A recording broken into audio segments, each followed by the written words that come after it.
Greetings folks, and welcome back or welcome to the channel, whichever the case may be. Well, in today's video I'm going to be looking at a new knife, and this knife is from a friend of mine,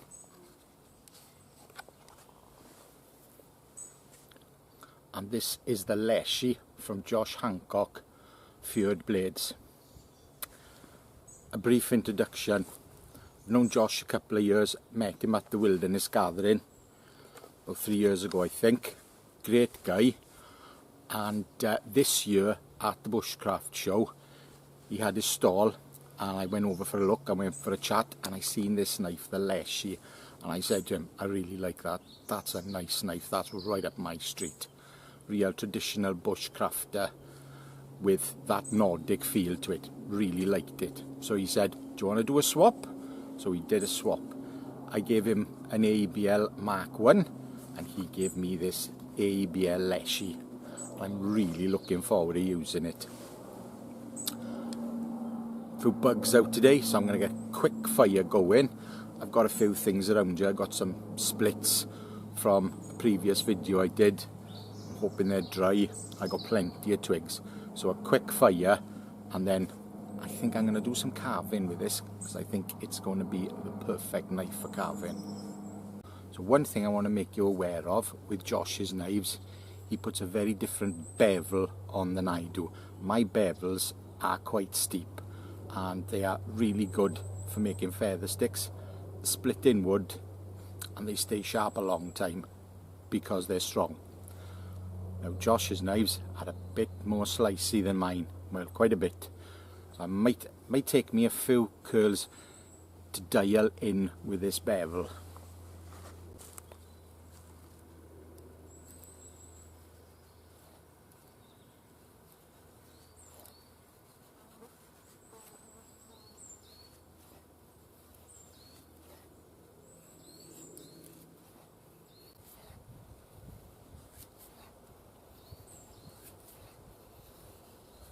Well, I'm getting there, not bad, but I just realised there is a slight convex on the edge, so it does actually, on the edge, it is a little bit steeper, so it's not too bad at all.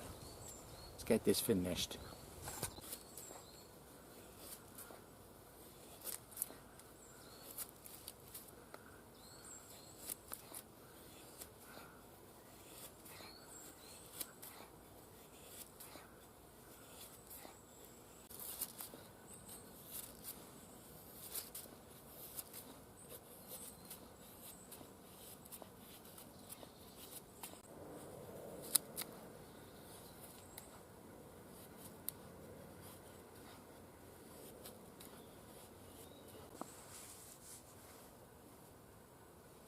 No complaints, excellent, can't fault that.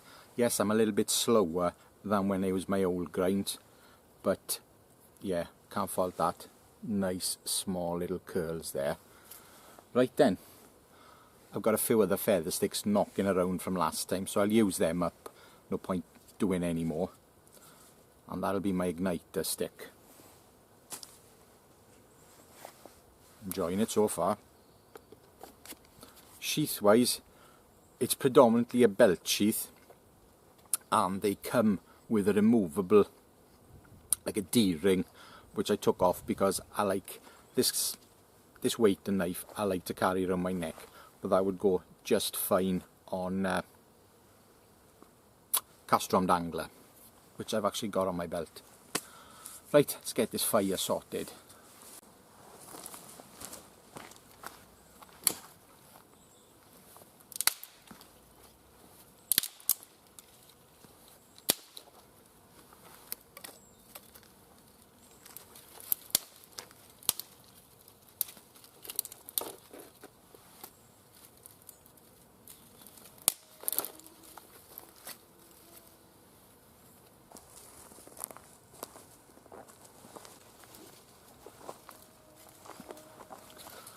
Some nice dry willow twigs. Grade them up now like I normally do, so the thinner stuff, cut them up first, and then these.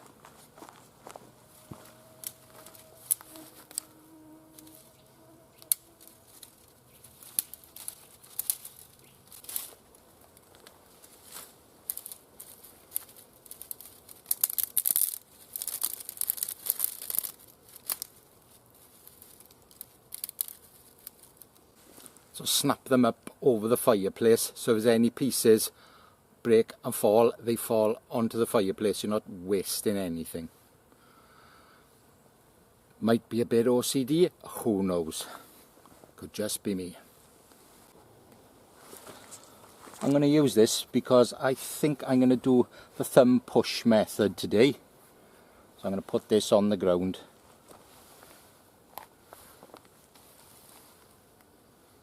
Spine feels nice and sharp.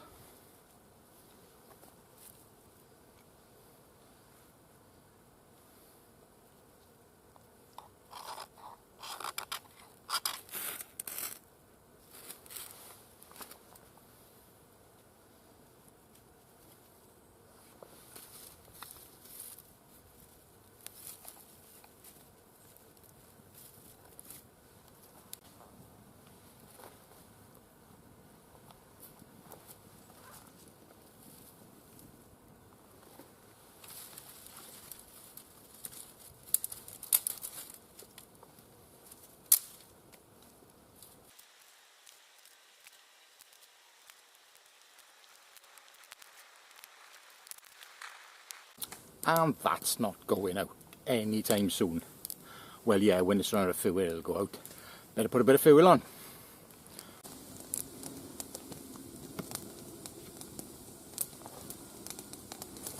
So I'm going to do a bit of batoning now. Hopefully I'll get through this big knotty log.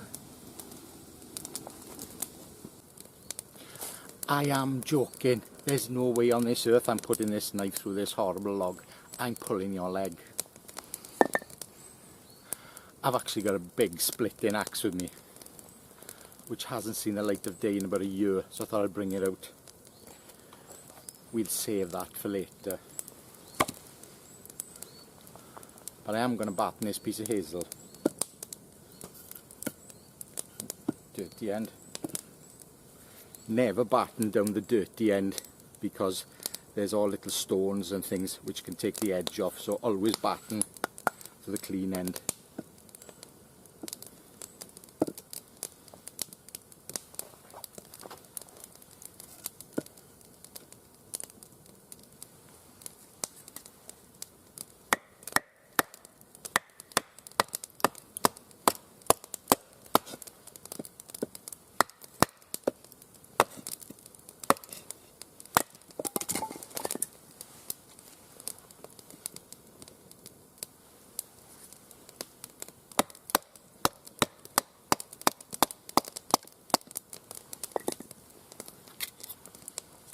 Just test the edge. Nothing visible. And it is like a razor blade, trust me.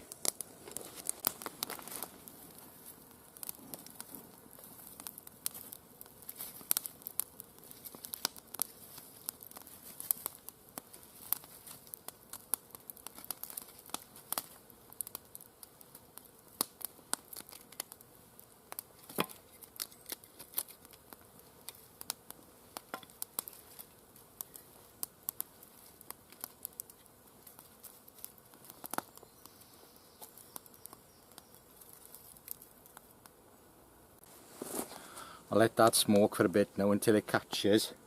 Should probably got it on a bit sooner. Now that I've got an established fire, I feel the need for a cup of tea. Now, I always use a tripod. I've got a tripod here, and I usually use a chain on it. But I switched my cooking pot out the other day, and I forgot to put the chain in the pot. So what I'm going to do, I'm going to make an adjustable pot hanger. I'm getting smoked out. I'm going to make an adjustable pot hanger on a section of paracord which is high enough from the flames not to burn. I'm going off into the woods now to look for a piece of green which I can make an adjustable hanger out of.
Well, I was hoping to get it through in one, but the sap's going down now because it's September, so it took a few cuts.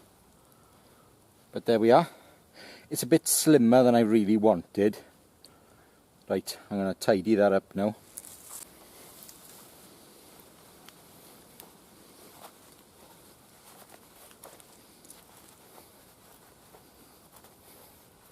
Now, the great Mors Kochanski had a little tip, and this is another reason why I like to have that. Apart from it being easier to pull out of a sheath when it's on your belt. Right, where are we? So it's all about compromising the bark.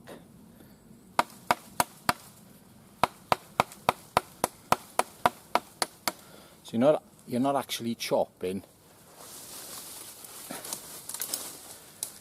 You're compromising the bark. Can't find my cut now. No.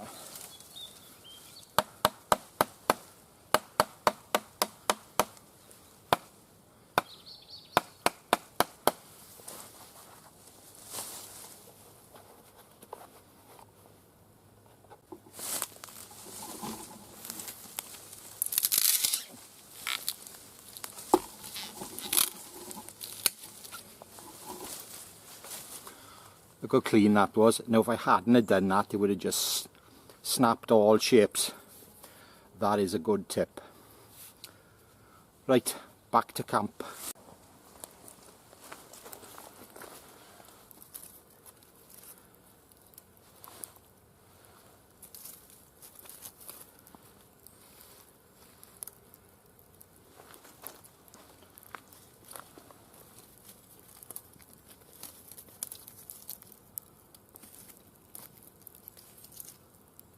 Right, back to tidying this end up. Yeah, I'm going to cross batten it. Cross battening, I'm not going to go that way. I'm going to go that way at an angle.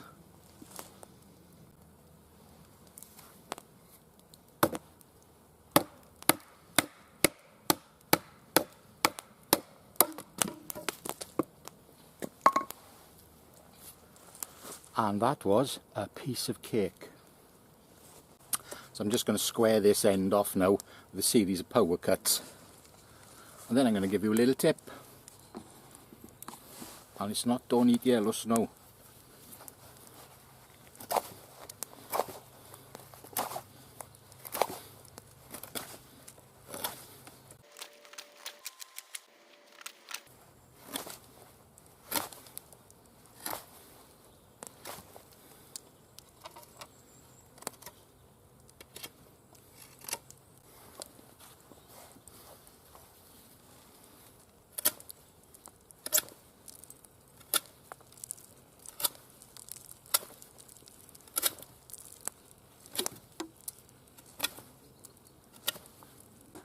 This knife is an absolute joy to use, and I'm not just saying that because he's a friend of mine, because he knows me. I say what I think. I'm really enjoying this knife. Right, the tip. Now this is green, and I intend to leave this up here with my tripod because I come here regularly. Now if I want this to last, I need to take the bark off. When it's over the fire and the smoke gets at it, it seasons it, it dries it out, and it makes it more resilient. Now if I left the bark on, it will rot. If I take it off, it won't.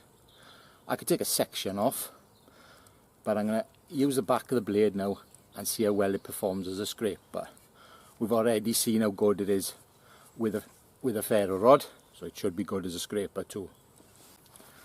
Little nodules, cut them off.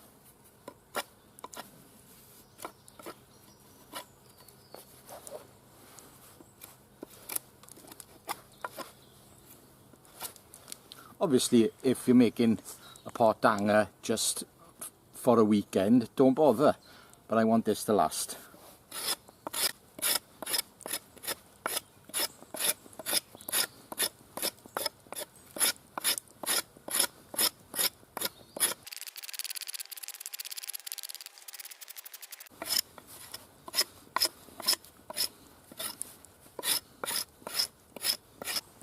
There we are, done.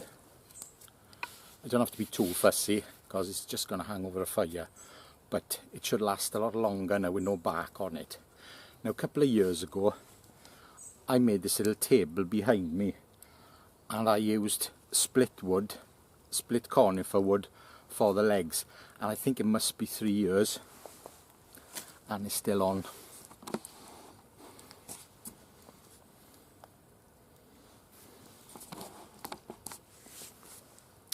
So instead of using just cutting sections, leaving the bark on and knocking them in, I took a big round, about so big, I split it down. Can't remember the video. It was a video where myself, I think my friend Russ, we camped here. Yeah, got to be 3 years old now and they haven't rotted or anything, whereas I've seen stools and things that have been made with green or seasoned wood but with the bark still on, rot within a year. So yes, if you want to make table legs, anything to last, take the bark off.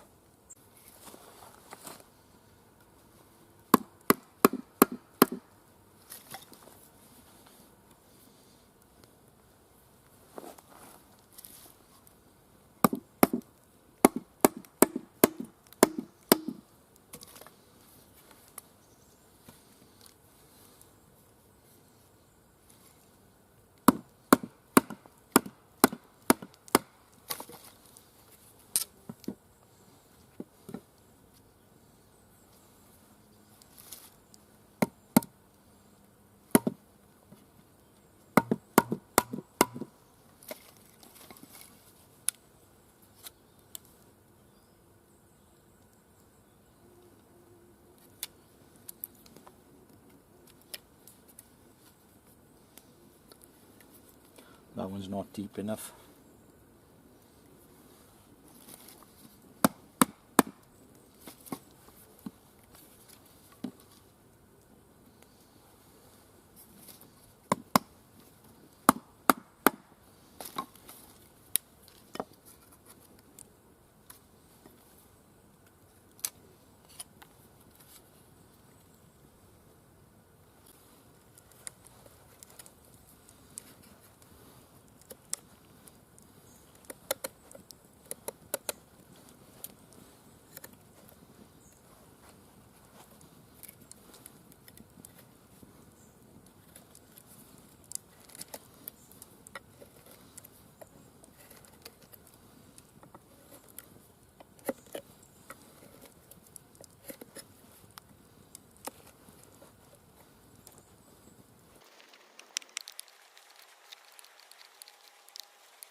Absolute piece of cake, and this wasn't the slimmest piece of wood to make a pot hanger out of either, so that one will be a piece of cake.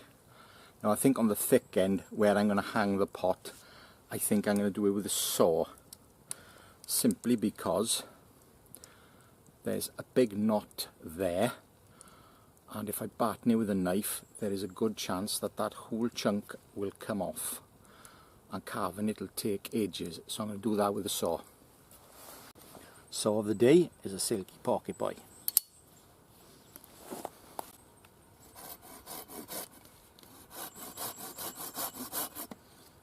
And my wobbly table.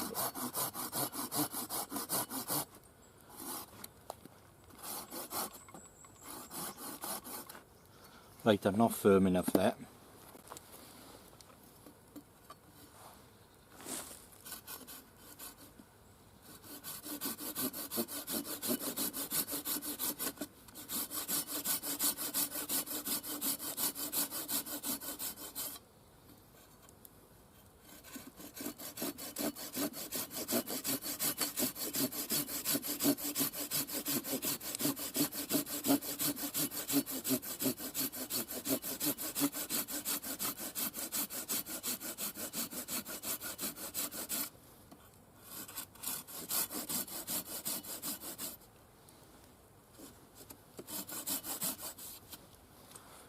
Now, I've left quite a gap because the pot I've got today hasn't got a wire handle, it's got a bail handle, a square handle. Now,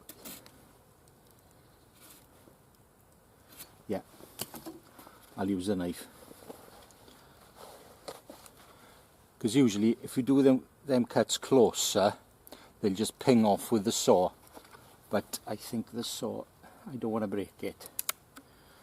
There we go.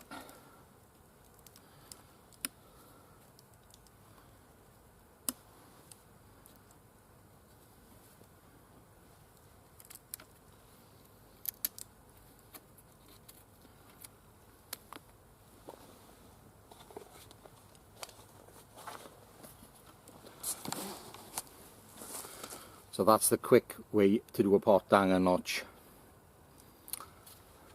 Not as pretty as that, but functional. And that's another one you can thank the great Joshua Hancock for.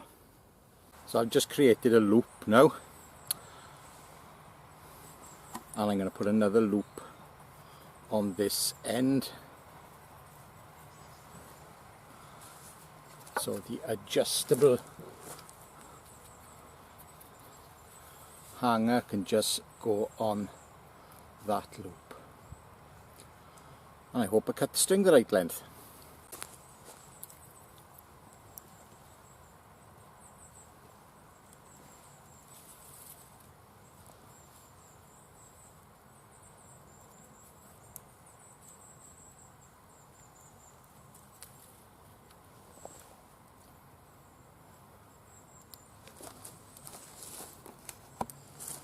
Well, too long is always better than too short, isn't it?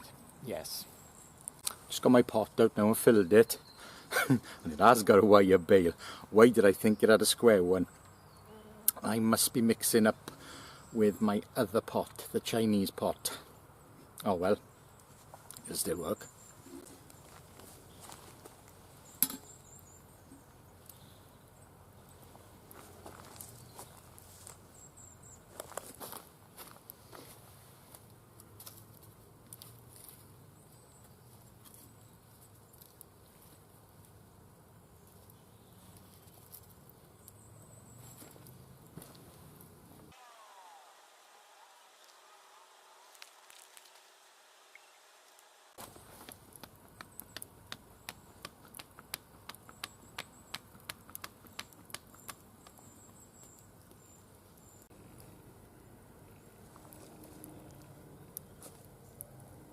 There we go.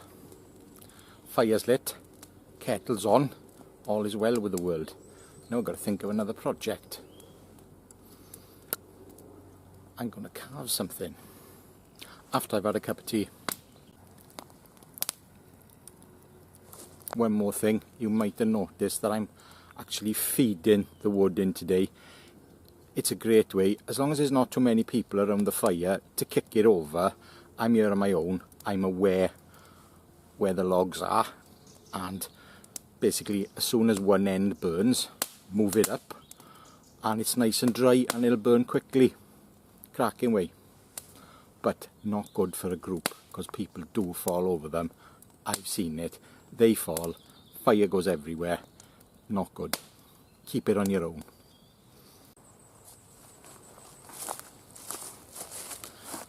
And now I'm going to attempt to split this, and I say attempt, even with this medium split-in maul transfers, I'm going to have a bit of a job.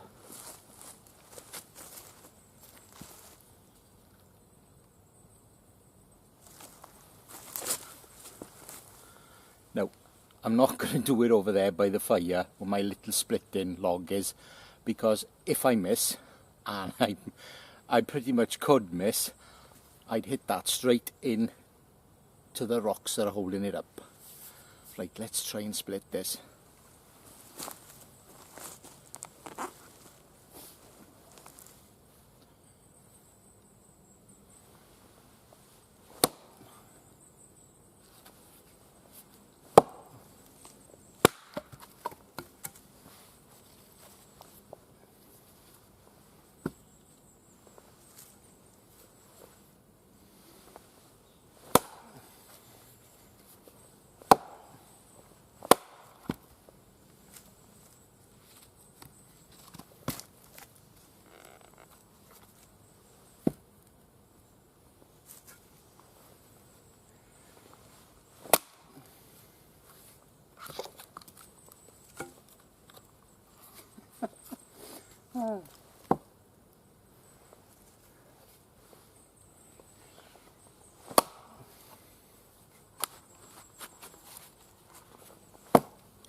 Done. Now, wouldn't I like to try that with a knife? No. On my way in, I gathered some willow twigs which helped light the fire, and there was a piece of the willow which was still alive, but it was down, so it is going to die. Well, I've just been back and I've cut the chunk out of it. Now, there's a little bit of life left in it, so it's a little bit green, not completely seasoned. I'm going to carve a spoon out of it. I haven't carved a spoon in ages, so I might be a bit slow. Now, there's a natural crack in it, and there's going to be a twist in it, because I can see the natural crack one end is going a different way the other end. So when I split this, I'm pretty sure it's going to twist. So I won't follow the natural crack. I think I'll go that way with it. So it'll be the thickest piece, and there is a natural curve in it as well. Right, now do I use a knife or do I use an axe? I have got a carving axe with me. I think I'll use the carving axe. Here's my little carving axe, and it's a robin wood. I've had it a good few years and I haven't used it for a good few years either. Now, I wouldn't normally batten with a carving axe, but it's only going to be one whack and it'll be through.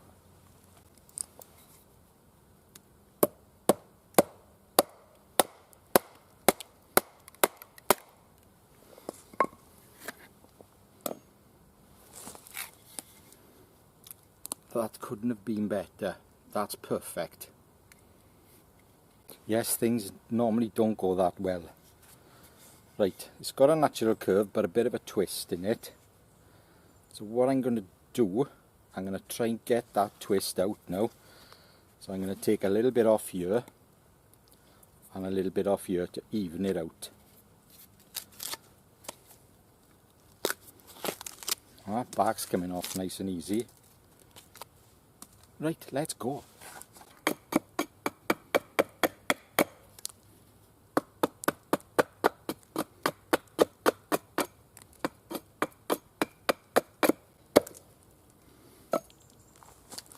Right, it's most of the pith off.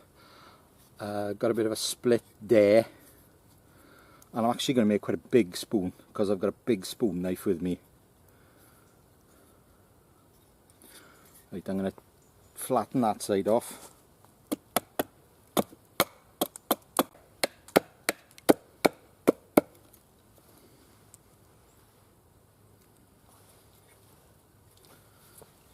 Now I'm going to take a bit off the side.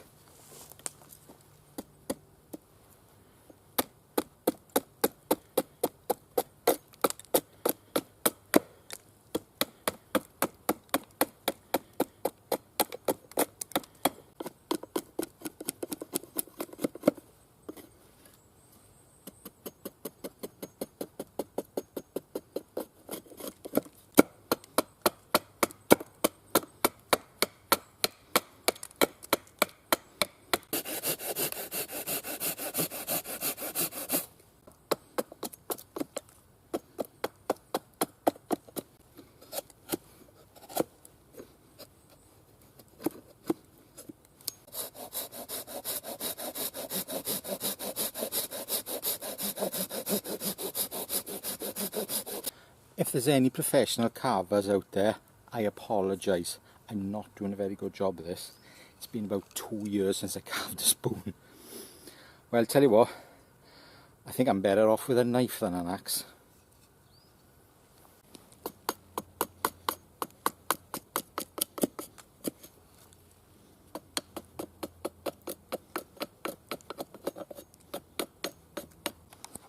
Well, there's 25 minutes of my life I won't get back. And yes, I'm pretty sure I did that socket too low. Oh well, I'm going to crack on. No wonder Joshua Hancock said, just make a spatula, it's easier. I'd have done a spatula in about 5 minutes flat. Right then, I think I'm going to have another cup of tea, and then I'm going to get carving flat out on this. Check out this sun, unbelievable. Right, where's my spoon? Here we go. Now, I'm going to start carving chunks out of this. And then I'm going to use the spoon knife, and the spoon knife will dictate my bowl.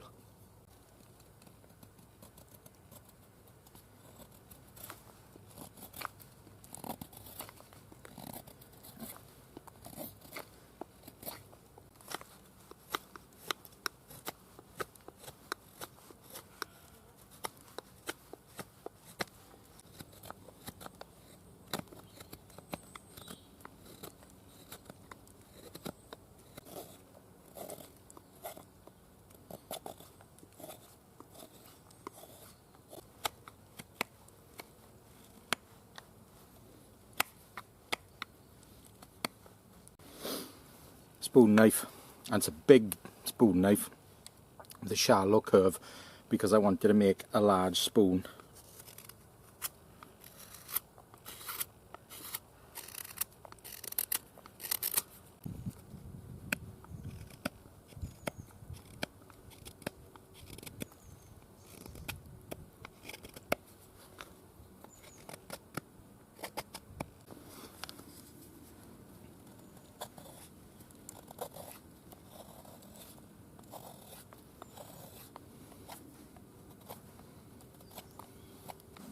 Not quite done, but I've run out of time. Yeah, I need another half an hour. It's been an hour and 10 minutes and I haven't finished. But it's all about the knife, and the knife is great. It works absolutely beautiful, and I'm going to finish it off with that knife as well. So yeah, I need to take a bit more off here, give it a bit nicer shape, and it'll be done, and I'll show it to you again. Yes, so final thoughts. I'm in love with this knife. I think it's great, and I'm not just saying that because he's a friend of mine. I really like this knife. Now, my prototype of my FTP actually looked quite a lot like this. Blade shape was very similar, handle wasn't as nice, didn't have as much shape on it, but it was a very similar knife, the prototype. But I had to change the prototype because quite a lot of people had brought a very similar one out around the same time, so I changed it a bit. I've got an FTP here if you're not familiar with what I'm talking about.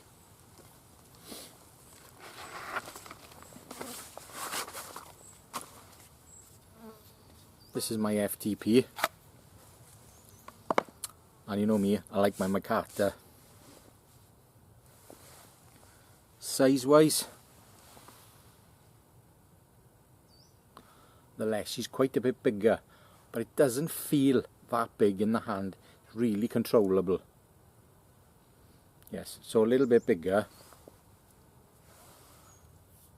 Very comfortable knife to use. Absolutely ploughs through the wood when you're carving anything. Really nice. Now, if you did want to buy one of these, I will put a link to Josh's website in the description, so you can check him out. He's got a few different models.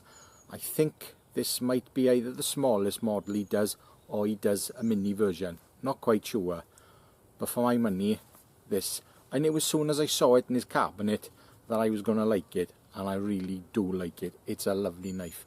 and it handles really, really well. There you go. Well, yes, unfortunately I haven't finished my spoon and I gotta go, so that's a shame, but I am going to finish it.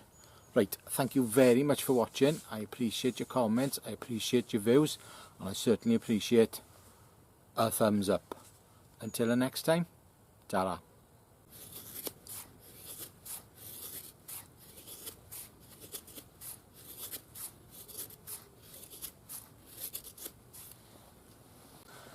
Afterthought. Making this feather stick now to have a nice thumbnail photograph, and I just thought to myself, I think I'd put this knife up small bushcraft knife category, Bison Bushcraft, this, Ben Orford's Campcraft and my Mark II. I reckon they are my 4 favourite small bushcraft knives, meaning bushcraft knives you're not going to do a lot of batoning with. You know, you're going to use an axe, a companion knife. I'd put it up there, definitely. I think it's great. I'm really enjoying using it. I'm going now. Ta-ra.